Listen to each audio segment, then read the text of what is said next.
Hello viewers, my name is Aditi Nayar. I'm ICRA's Chief Economist and Head of Research and Outreach, and I'm here to talk to you about the Union Budget today, which is just a couple of weeks away. This is an event that India and India Inc. look forward to with great anticipation every year, and this year is no different, coming off of the last few years of the pandemic and now into a more hopeful phase in the Indian economic recovery.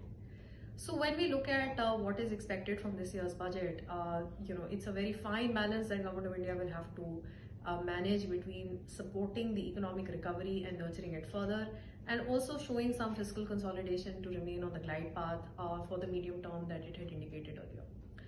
What we expect is that with roughly 9 to 10% growth in the tax revenues in line with the normal GDP growth for next year, and a very fortuitous decline in subsidies as compared to FY23, Government of India should be able to step up its capital expenditure to about 8.5 to 9 trillion next year from 7.5% this year, and still show a decline in the fiscal deficit to 5.8% of GDP in FY24 as compared to 6.4% of GDP in FY23.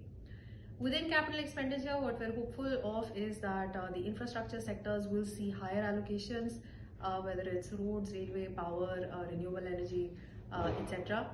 And we also are looking forward to see whether the interest-free capex loan scheme for 50 years for the state governments gets a further increase in its allocation in FY24. This scheme was started after the pandemic hit India, and in its first 2 years we saw the outlays being under rupees 50,000 crore. Last year there was a multi-fold increase in the outlay under this scheme to rupees 1 lakh crore.